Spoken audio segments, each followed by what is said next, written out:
Salut les amis et bienvenue à Super Personnage. Aujourd'hui, nous allons parler de Paul. Paul est un personnage de la Bible qui a marqué son histoire dans le Nouveau Testament. Il a écrit presque la moitié du Nouveau Testament. Son nom de naissance était Saul. Il est né à Tarse en Cilicie et il est mort vers l'année 67 à Rome. Il était hébreu de la tribu de Benjamin. Saul était un grand persécuteur des disciples de Jésus. Il avait beaucoup de haine contre ces derniers. Mais un jour, il a vu Jésus et il a commencé à le servir en apportant la parole de Dieu aux non-juifs, aux rois et les Israélites qui vivaient encore dans le péché. Dieu a changé son nom Saul en Paul. Blasphémateur!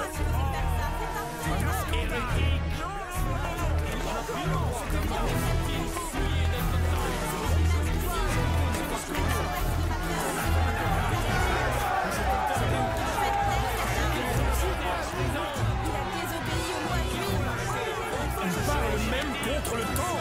Il souille ce lieu sacré en faisant entrer les gentils. Oh. Ouais, je l'ai aperçu avec un gentil venant des fesses! Halte là! Au nom de César! Qui es-tu? Je suis Paul de Tarse. Je suis un citoyen romain. Il a fait entrer un non-croyant dans le temple. C'est défendu. Reculez-vous! Paul de Tarse. Il semble que ce soit toi l'initiateur. Je te mets aux arrêts, tu es accusé de troubles sur la place publique. Tu viens avec nous.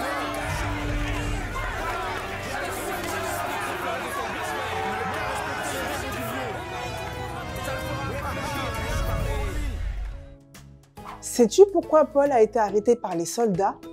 Il a été arrêté parce qu'il a fait du bien à un homme, comme son maître Jésus aussi faisait du bien aux gens qui étaient tout autour de lui. La Bible dit « Tel il est, ainsi nous sommes. Tel il aime, nous devons aussi aimer. Tel il accordait la grâce aux gens, ainsi nous devons faire la même chose. » C'est ainsi que Paul aussi agissait. Mais les autorités juives n'aimaient pas du tout cela. Ils vont donc l'amener à Rome pour le juger. Assurez les bouts! Et plus vite que ça! Vous avez entendu, les gars? Mes amis, je pressens que ce voyage sera dangereux. Le bateau et sa cargaison vont subir de graves dommages. Et de plus, nous risquons nous-mêmes d'y perdre la vie. Tu ne sais pas de quoi tu parles.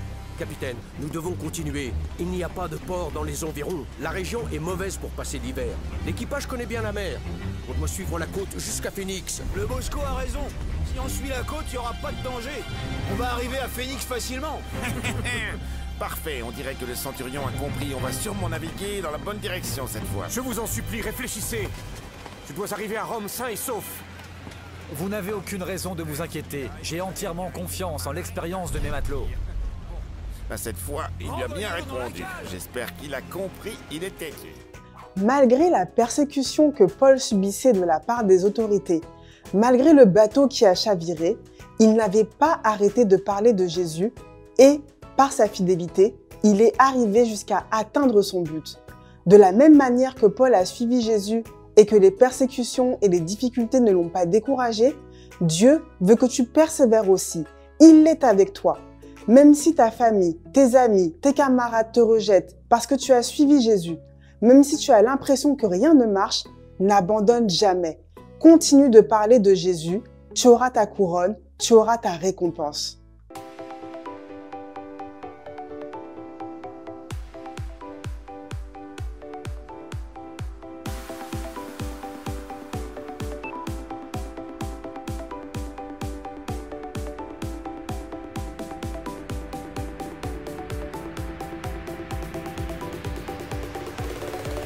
Voici la nouvelle appli Superbook App Biblique.